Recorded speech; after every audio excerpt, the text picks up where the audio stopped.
who are your top 5 favorite MCs ever? Top 5.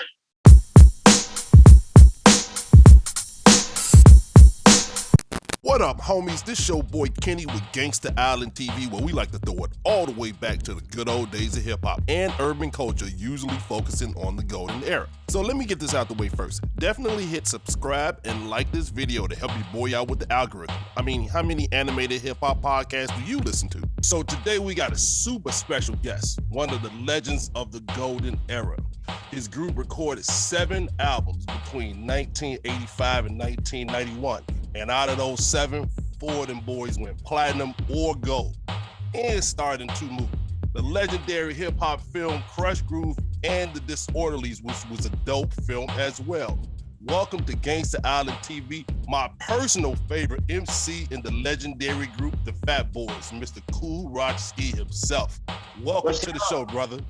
What's up? And we just we did 7 studio albums, but 5 went gold or platinum. Oh man, see, you know what I'm saying? I'm slipping on my job. 5 of them, that's crazy, man.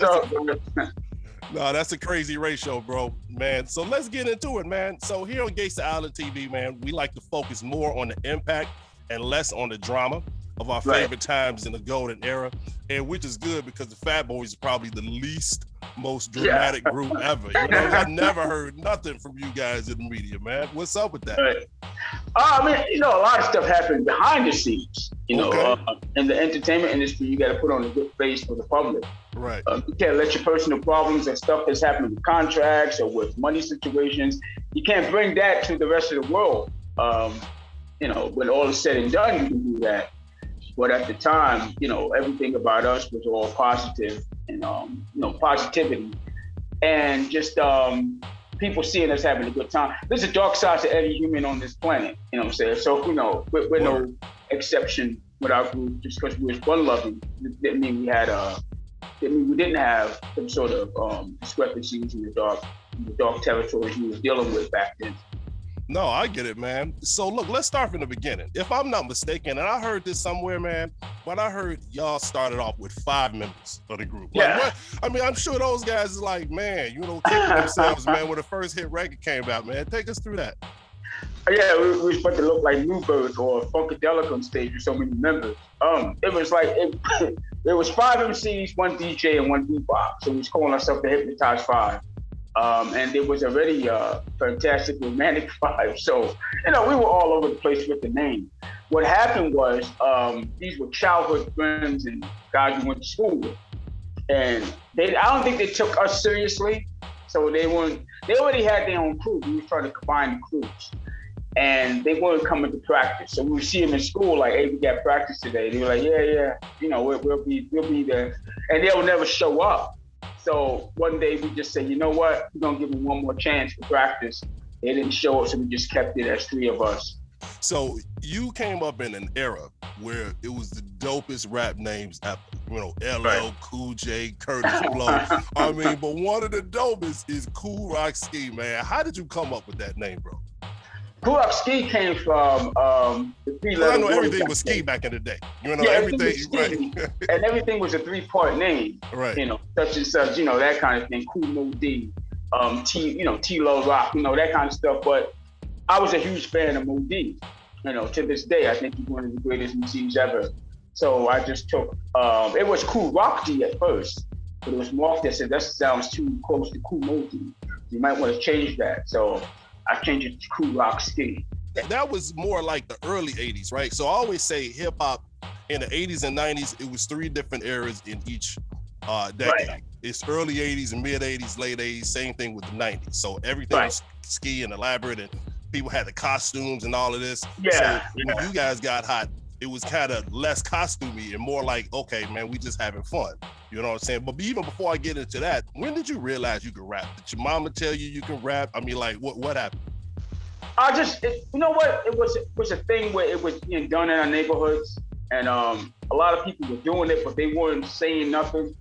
So a lot of cats who would rhyme at a block party, or they would rhyme at a park jam, they would just say nursery rhymes. So we kind of picked up on that, and we just started writing different kind of rhymes, different kind of words to our rhymes, and putting in more words and just hickory dickory dock, you know, because rappers, they weren't rapping back then. They weren't really rapping. They would just say stuff from the mic like, "I'm guaranteed to make you dance, all your money back," and that'd be it. So we, you know, the thing was, we knew something was out there. We knew something was brewing. And when disco kind of faded out, disco only lasted for I think 4 years. So when disco kind of faded out, rap music came in and filled that void, filled that musical void.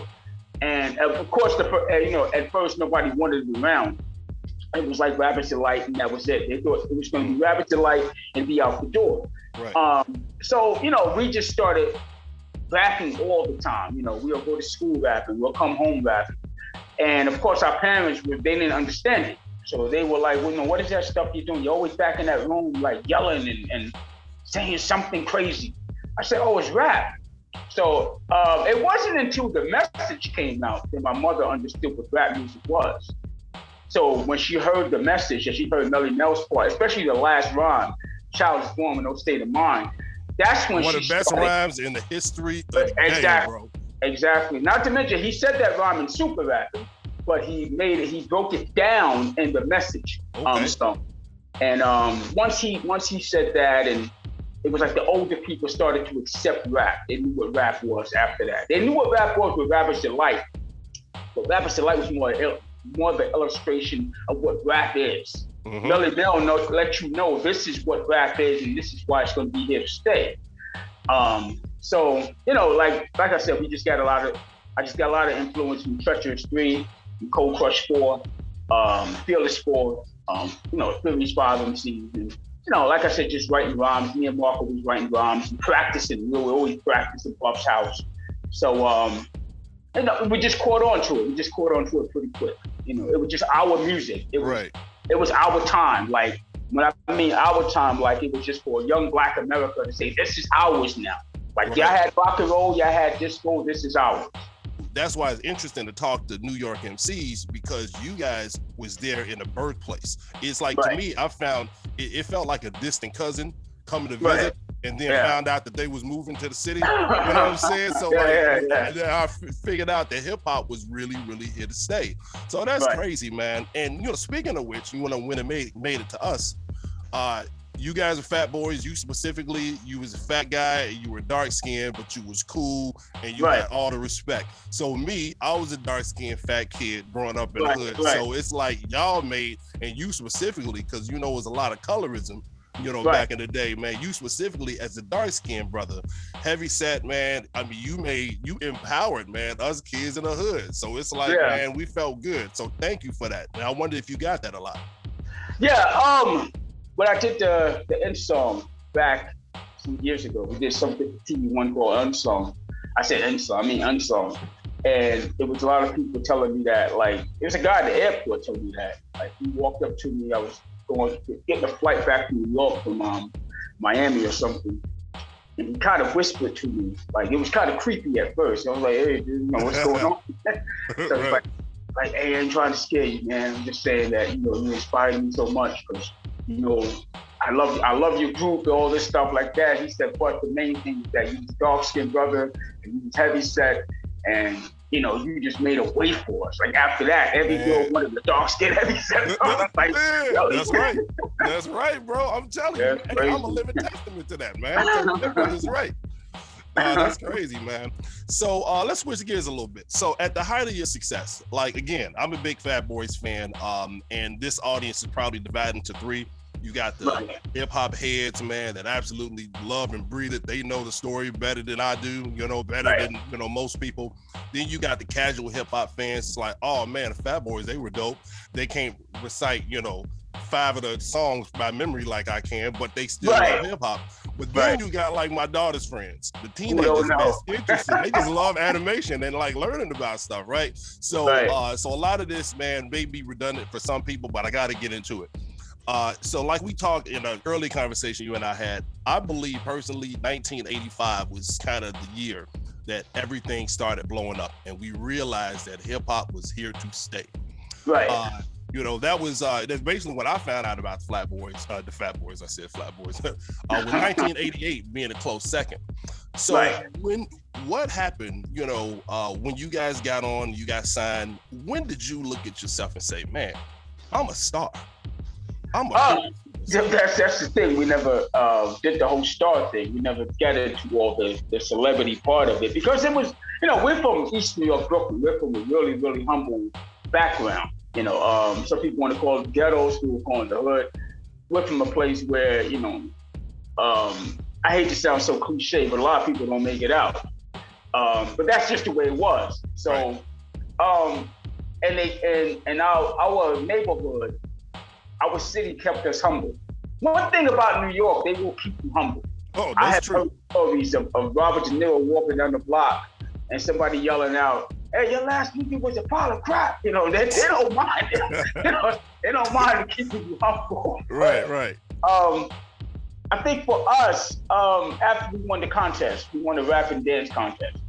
And I never knew Mark had told me a little while before he passed away, he said that UTFO came in second in the rap category.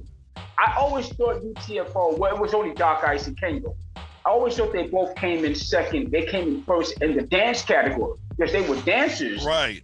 I didn't know them as rappers. I knew them as dancers. They danced for Houdini, correct? They danced for Houdini. Yeah, I remember that. Danced for Houdini. I think they were the first background dancers ever in rap music. So we won the rap contest, and the first place prize was a recording contract. And so we won the recording contract. We really wanted the DJ equipment, just like you see in Crush Groove. We wanted the DJ equipment. Because we were young, we're like 15 years old. We didn't know what a record contract was, what it could do for us. Right. And so we did our first song, which pretty much didn't sell anything. I think it went like double wood. I don't think it got off our block. Double wood. It was really horrible. It was a really bad song. And we kind of regrouped. Our manager got Curtis Blow to produce our next single. And that next single was Fat Boys, and the B-side was Brooke Stickum. So everything kind of took off from there. So we changed our name from Disco 3 to Fat Boys. Our manager had a big name changing party. And so by 1985, we got the call to do Crush Groove. And once Crush Groove came out, that's the year you're talking about in 85. Once Crush Groove came out, everything started taking off in hip hop. So the marketing was there, the money was there, because prior to that, the money wasn't really there for the rap groups. The marketing wasn't there. A lot of companies didn't know what to do with rap groups or rappers. Right. They would just push them out and just hoping, something would land. But when us and Run DMC and Houdini and LL and all of us came out, the marketing was there. So everything was already set up kind of for us to succeed because of the groups and the rappers, prior to us, before us. So 85 was a breakout year, because like I said, Crush Groove was out, the Fresh Festival, the first rap tour was out, and everybody, it was hip hop mania going on. Everybody wanted to be part of hip hop. Everybody, wanted to play hip hop at parties. Radio stations were forced to play rap music because of the requests they were getting. They didn't really want to play it because they had to. Right. They had to. And so it just started taking off, and we were part of that success of building the conglomerate that you see today. Like I said, with the likes of us and Run and LL and Beastie Boys and Houdini, and then came right after us came like the Heavy D and KRS-One and Public Enemy and Rakim and all these groups. So everything was just coming along together. I mean, companies were making crazy money. You know what I'm saying? So everybody was happy, and I think the pinnacle, in my opinion, the pinnacle of hip hop was in 88 through 89, as far as lyrical. Yep. I think it peaked. The Rakims, the Big Daddy Kanes, those guys. Yep. I think it peaked lyrically. And that's not to say some good lyricists didn't come after them, like Jay-Z and Nas and Kendrick Lamar, what have you. But in my opinion, I think it peaked lyrically. After that, it was just a lot of stuff was just NWA kind of shocking kind of stuff, Oh, the yeah. N-word and cursing and all that stuff like that. But before that, there was no cursing on records. And some of the hardest rappers came out of New York City, and they did no cursing on their songs. Yeah, exactly. And that's something to be said as well. Being able to articulate, your point adequately to the point that you could just say the hardest shit ever without saying shit. Without, you know what I'm saying? Without using the N-word, without talking about killing 20 people within one song, without, degrading women. It can happen. Yep. It's just that nowadays, the powers that be doesn't want that to happen. They need these guys to degrade women. They say the N-word in every sentence, to talk about killing one another. That's right. That, that's crazy, man, because it's one name that you say, and I'm going to add another one to the list. My personal opinion is I think that the Fat Boys paved the way for the Heavy D's, and dare I say it, Biggie. Yeah. I think, the acceptance of certain image types prior to that, was a little bit off. I think at this point, when you guys came out, man, it's like, man, and Heavy D followed you guys, and I love Heavy D as well. But I gotta say that I think that, Heavy D blew up because of the fact that you guys kind of kicked the door in from an image perspective. Well, somebody just gave me I don't know, I forgot who it was. They gave me a story about Heavy D put it before a Fat Boys group before he did something by himself. Oh, that's crazy. And he was trying to get himself as Marky D, a dark-skinned member like me, and another rapper like Buff. And he wanted to form, and the guy, he laughed at it. He said, "There's already a Fat Boys group out. We can't come out." So he just became the overweight lover. Right, he became the overweight lover. Like, he scratched that plan. It was like, at one point, the popularity of the Fat Boys was crazy. I was telling my niece this one day, and I'm like, the Fat Boy mania was real. I mean, it was kind of like we couldn't go anywhere. Airports. We had to do like these school functions where we had to go talk to kids about the staying in school, the regular stuff, entertainers do, staying in school, staying off drugs. And I remember one time we had to get on the phone. We had to do a phone call. An important phone call came in to our manager that said one of the members were dead, had passed away. And this is like the height of our popularity. And so they shut down the whole school. There was kids outside of the streets everywhere. So we had to call the radio station to assure them that we were live. They said there were kids in the hallways crying and breaking down hysterically. I'm like, yo, this is crazy. There's some jackass said that one of us passed away or something. So one more thing, man, before I move on to just kind of the film stuff. So for people that's watching, they probably, for the people that may not know, it's 3 members of the Fat Boys, Prince, Marky D, Kool Rock Ski, who we're talking to right now, and the third member, Buff, aka the Human Beatbox. Right. So back in the 80s, man, beatboxing was a sport. We did it. We had competitions. We did it in lunchroom, whatever. Now, but there's 2 beatboxers that stood out. Right. And beatbox, part of the Fat Boys, and my man Doug E. Fresh. All right. So I know, I already know who you got in the battle. But I'll tell you this, man. It would have been crazy if they would have collaborated, because the thing about the 2 beatbox styles, you got, Buff, I can't beatbox, so, but then you got Doug who's making a lot of other sounds. Buff sounded like, to me, just a beat machine.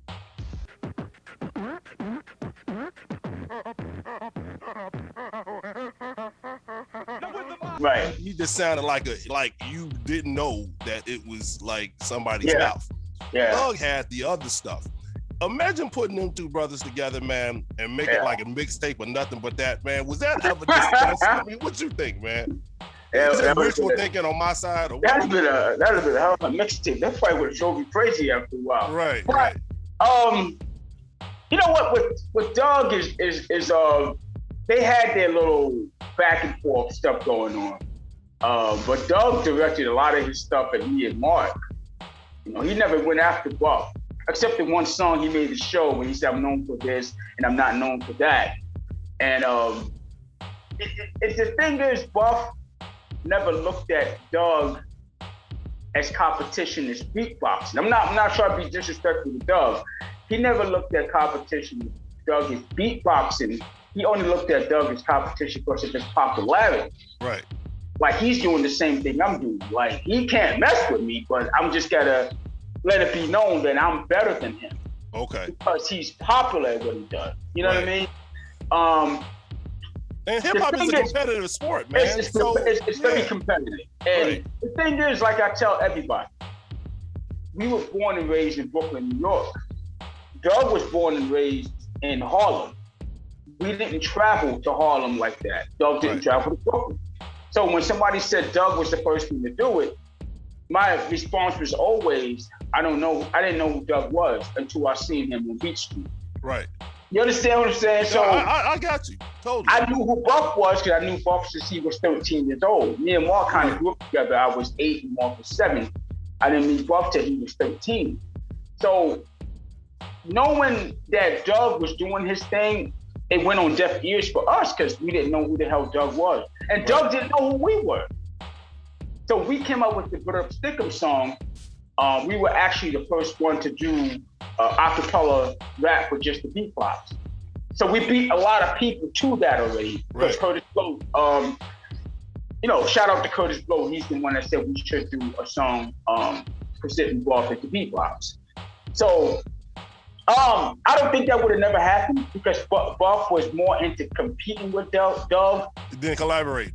They said, let's settle this once and for all. Let's go inside of a studio and let's just see who the best beatbox is.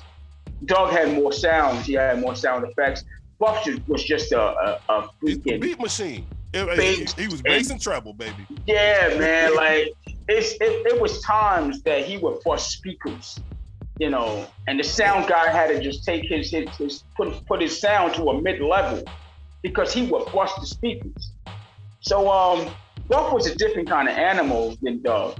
Buff was a different kind of animal than all beatboxers out there because to this day, I haven't seen none that had the kind of power he had.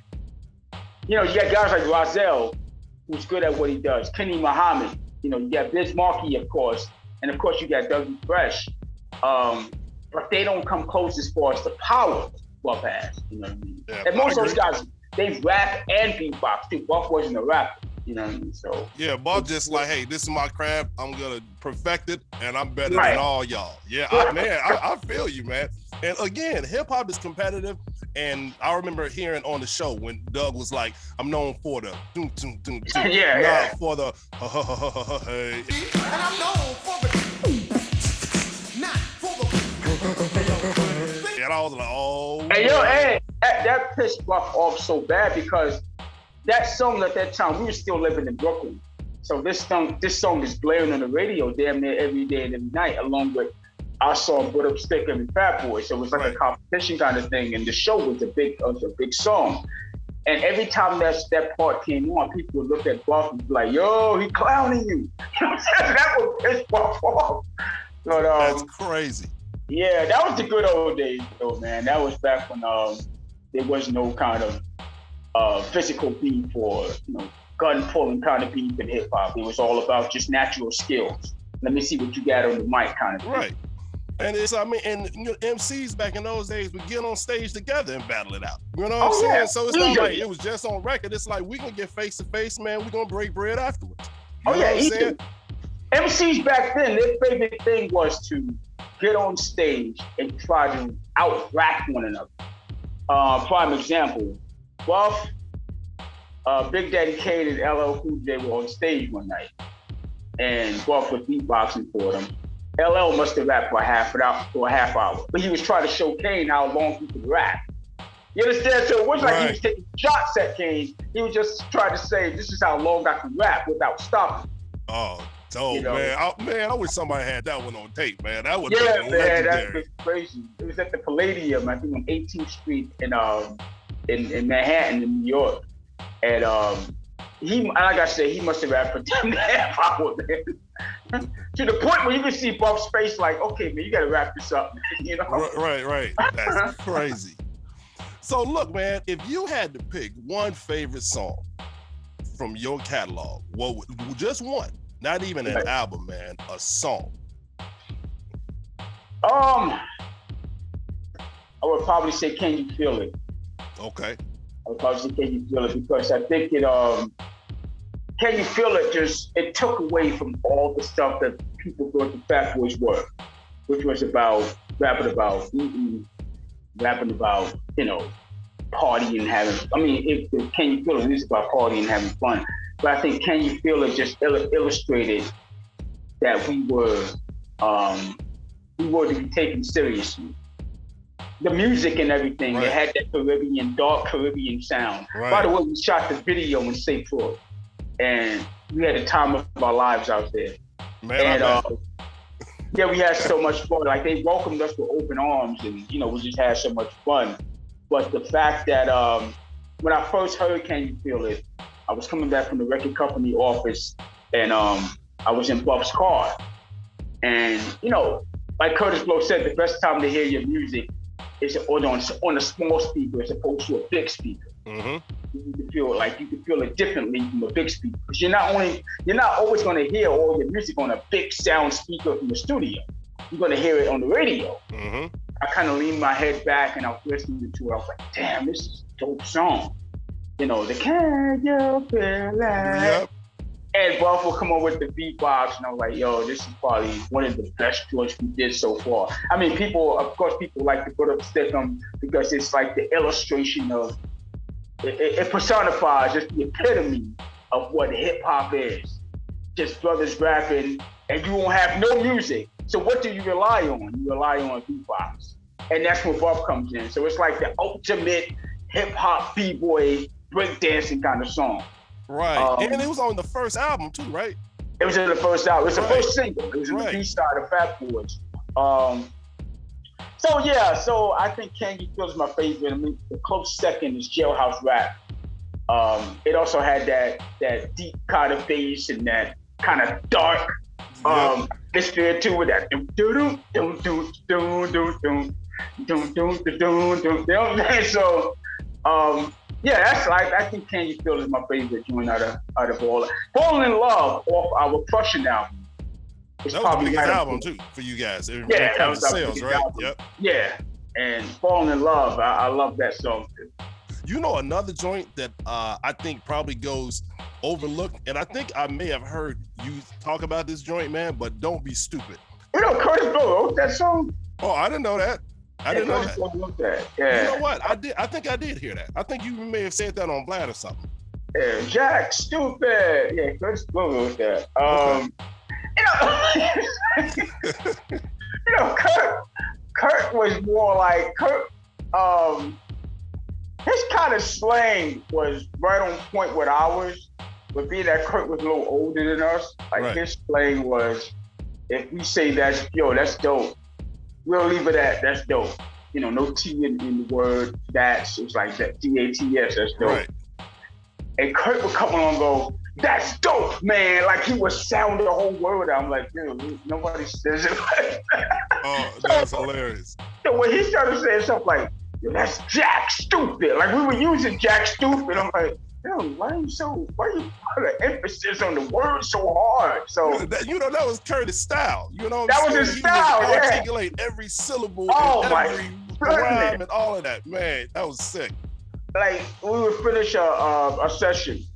"Yo, that's funky fresh, man." I'm like, my goodness, you put the whole emphasis on the word, man. That's hilarious.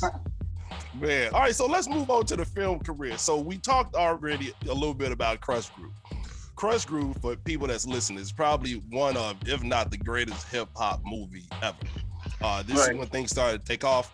Y'all ended up being pretty much the co-stars of the movie. But I heard that wasn't kind of how it started off. You guys supposed to just have a quick cameo like an LL, and you end up kind of taking over the movie. What's up with that? Yeah, Crush Groove, we were on tour with Run DMC back then on the Fresh Festival. And Warner Brothers had a bright idea to put together a rap movie, because rap was exploding at this time. Plus, the success of the tour prompted them to say, we should give this another shot. But I think they had Breaking already with Shabba-Doo and Turbo and those guys. And but that's breaking.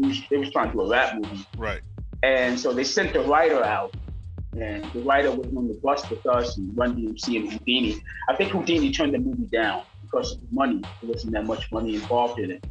And by the way, the part that you see with Jekyll and Hyde was supposed to be Jalil and Ecstasy. Yeah, that was the part. And so it was more like a Russell Simmons kind of thing. It wasn't really the director. The director, he loved this, Michael Schultz. Michael Schultz, he directed movies like Car Wash, Which Way Is Up, and Coolie High. So he took a liking to us. But it was Russell who was questioning why are the Fat Boys in this movie. Just like he questioned why are the Fat Boys on this particular tour. They only have one single out. Why are they on tour? You know. So, right. So he was questioning why the Fat Boys getting more time in the movie. What he didn't know is that Warner Brothers wanted us more in the movie because they wanted to present rap as an overall kind of culture. So basically, if you have Run DMC and just acting serious throughout the movie, people will look at rap one way. But if you have us in the movie, bringing some fun to it, it could be taken in two ways. So you can do this music in two ways. It's not about just somebody being tough. Last thing you needed was young black men in America, in this country, being tough 24 hours a day. Right. That would prompt, a lot of this BS that's going on now, just to look at us in a whole different way, like everybody would be on guard. So I think what Crush Groove was that Fat Boys added the comic relief, Run DMC was the serious side.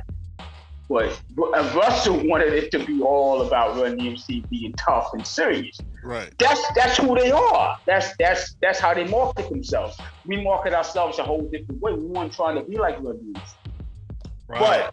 But once the movie came out and people seen that scene, the scene that really stole the show was All You Can Eat.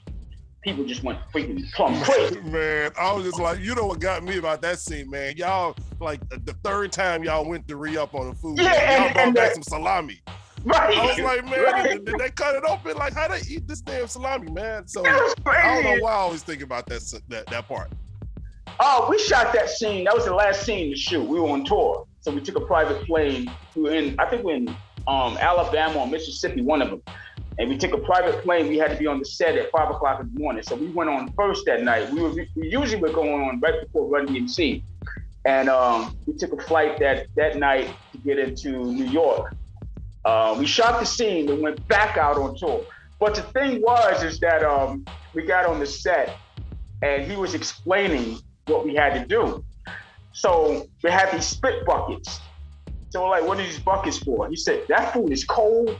It's nasty right now. So what you're gonna do is just eat it, chew it, and spit it in the bucket. We're gonna yell cut.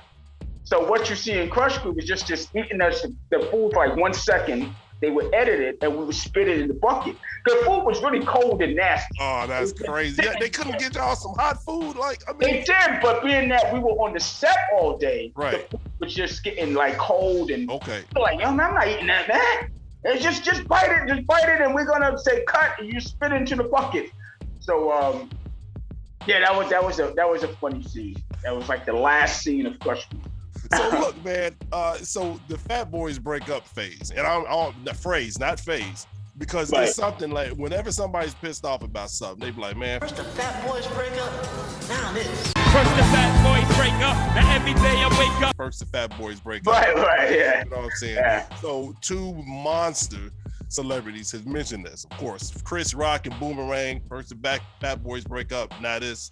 Right. And then Jay-Z. Yeah. And, Hardest City, I believe. He mentioned you guys, man. Right. So I mean, how do you guys feel about, like, especially one of the greatest to ever do it, mentioning the Fat Boys, man? Do you guys feel like, or do you specifically feel the love from from the younger generation, the older generation? Do you feel you get your proper respect? Oh no, we don't really get too much. Me and Mark talked about this several occasions. We don't get a lot of respect from the hip hop community, but from people like you and people that know the music. I mean, even Nas, Nas, he posted something on his IG account one day, and he said he had a picture of us. He said, "This is my mood today." He said, "If y'all don't know about this group," he said, "this is the first ones to do it."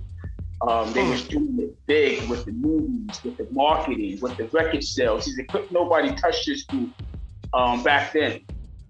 And, he got like maybe damn near 10,000 people just reacting to it. And for Nas, man, you realize what kind of cosign that was, man? That's crazy. But he also made a song called "Can't Forget About You." When in one of the lyrics, he said, "Fat Boys broke up. Rap hasn't been the same since." So I mean, and we know Jay-Z. We knew Jay-Z from back in the 80s. We already knew from like 84, 85, we knew who Jay-Z was. We would go to the studio and see Jay-Z, Jazz Zoe used to rap with Mark, and he was trying to write a song for us. So we already knew who Jay-Z was. And Jay-Z's a Brooklyn now. He's from Brooklyn, he's from the same area as us. So, like I said, it's if you talk to this new generation, it's like I was telling somebody one day, they are arguing right now that Rakim wasn't the greatest. This new generation. Yeah, they're like, man, that ain't made it to me yet, man. Because I'm telling you, Rakim, don't even get me started on the influence of Rakim. That's crazy. Exactly. But their brand of rap nowadays is not the brand of rap from the 80s or the early 90s. Their brand of rap nowadays is more singing. Where back then, you couldn't get a rapper to sing. I'm like, man, I ain't singing no damn song. Right. That was the purpose of rap, to be more edgy.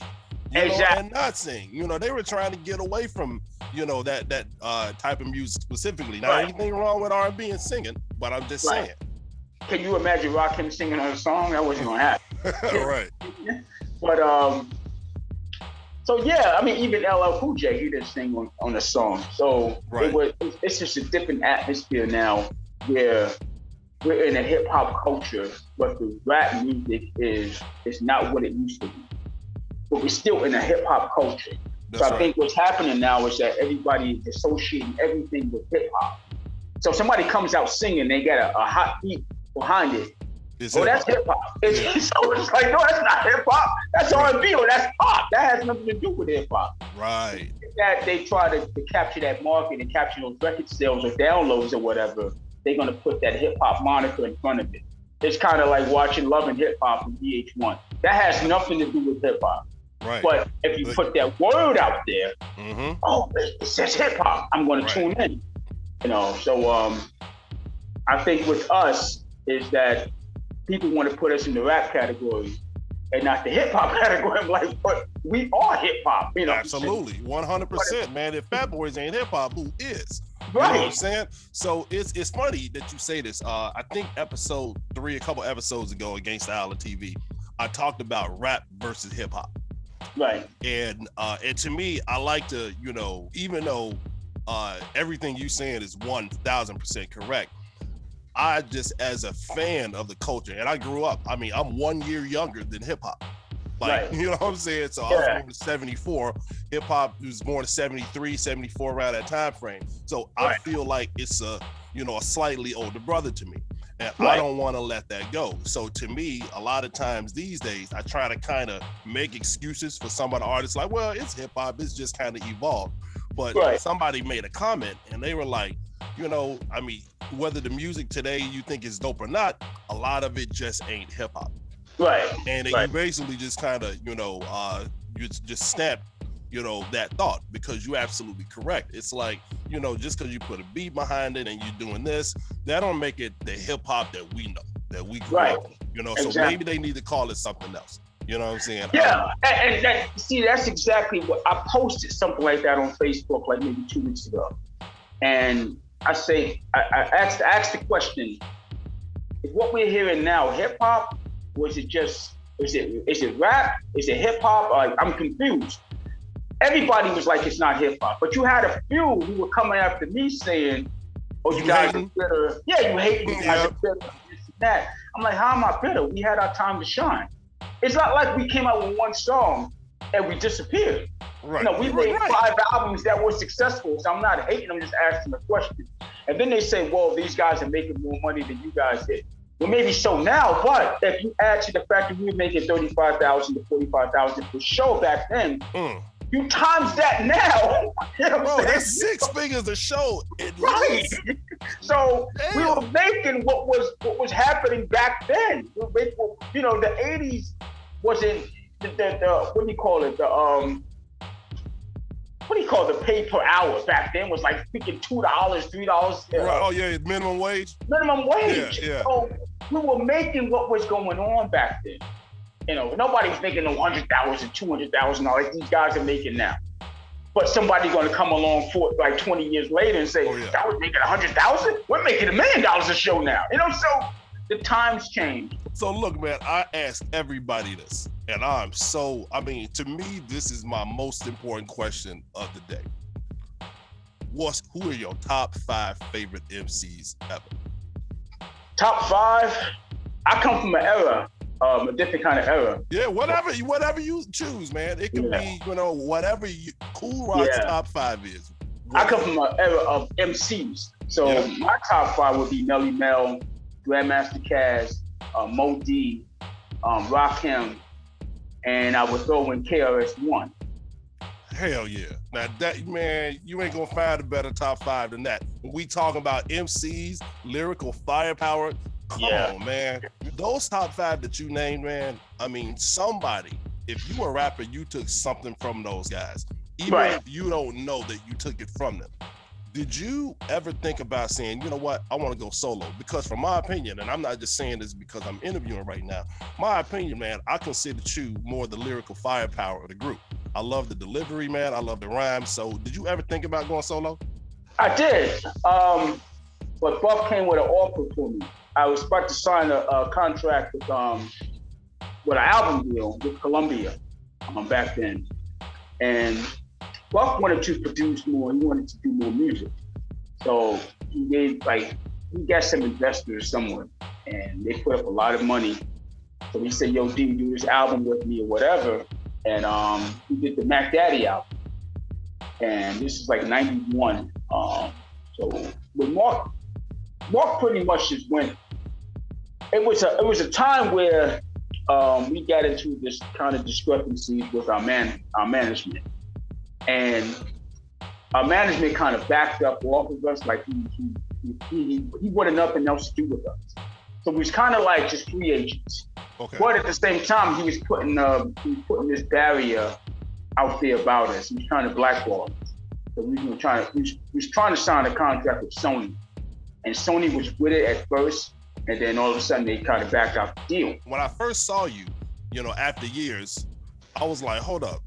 I think he's misrepresenting the fat boy's name, because this brother ain't fat no more, man. So, so that weight loss, man, I mean, I know people seeing a picture, you cut up and all of this kind of stuff, man. What prompted that, man? I mean, I'm sure it was just you wanted to be more healthy, but more healthy. A specific incident? Yeah, I had my mother, she wasn't really into all that kind of stuff, all the fanfare and all the celebrity part of it. She was more into me being healthy. So I think one day we did a show with Mr. T, a TV show he had back in the day. And we were in Canada shooting this particular episode with him.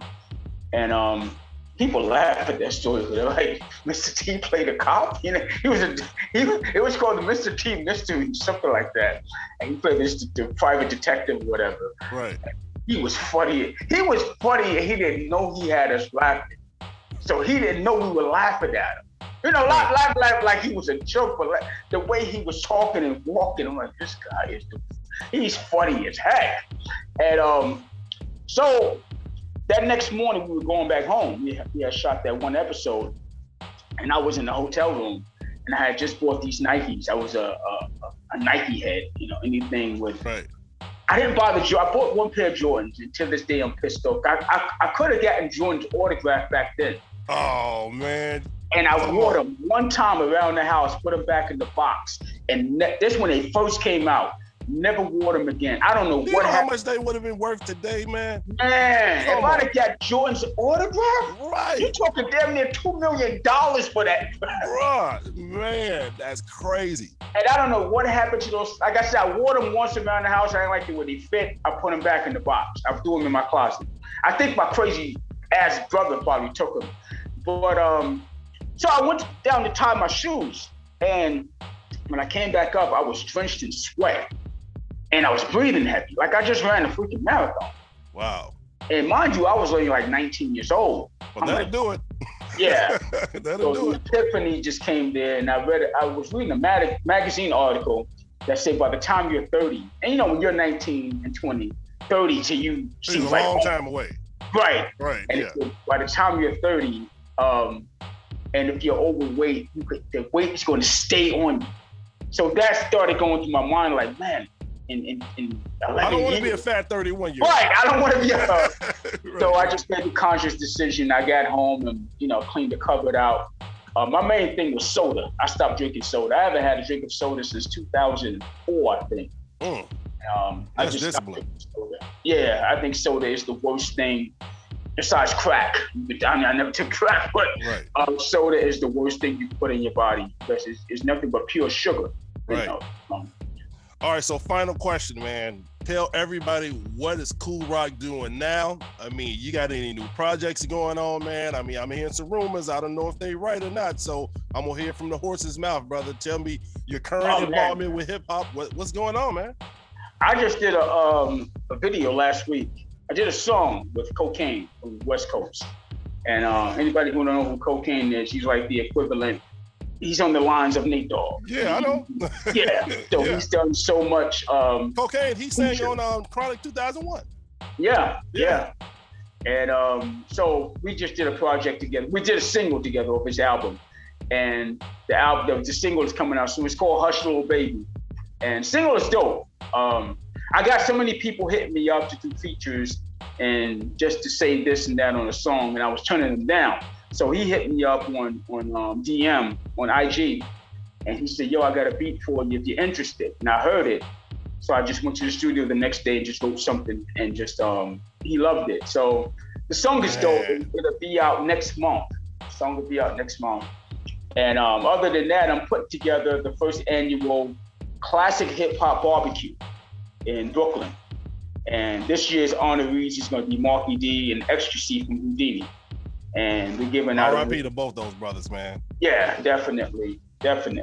And so we're doing that. That's coming up. So I'm working hard on that, trying to get more sponsors. I would like to know more information about that. So offline, shoot me an email, brother. Let me know, man. That is something, man, that I think I would like to show up for. You know, Yeah, so definitely. spread the word myself, man. So yeah, thanks a lot. And we're doing it in East New York, which is our birthplace. Right. So it's like a coming home party, and it's a welcome. It's a kind of a home going, if I'm putting the words right, for Marky D and Ecstasy, because they didn't have that when they passed away. This has been an epic, talk. Trust me, anybody that listens to this, they're gonna know more about Kool Rock. They're gonna understand where you come from, why you so dope, why everybody's always mentioning you on the songs, why Nas put that IG post out, and kind of all of this, man. So without further ado, man, salute to you, my brother. Thanks for having me, man. And that's it, y'all. So hit the comments and don't forget to like and subscribe. Let me know what y'all want me to cover next. And this was a hell of a history lesson too. Tell me some of y'all favorite memories of the Fat Boys. Until next time, peace and blessings, and stay hip hop at all times.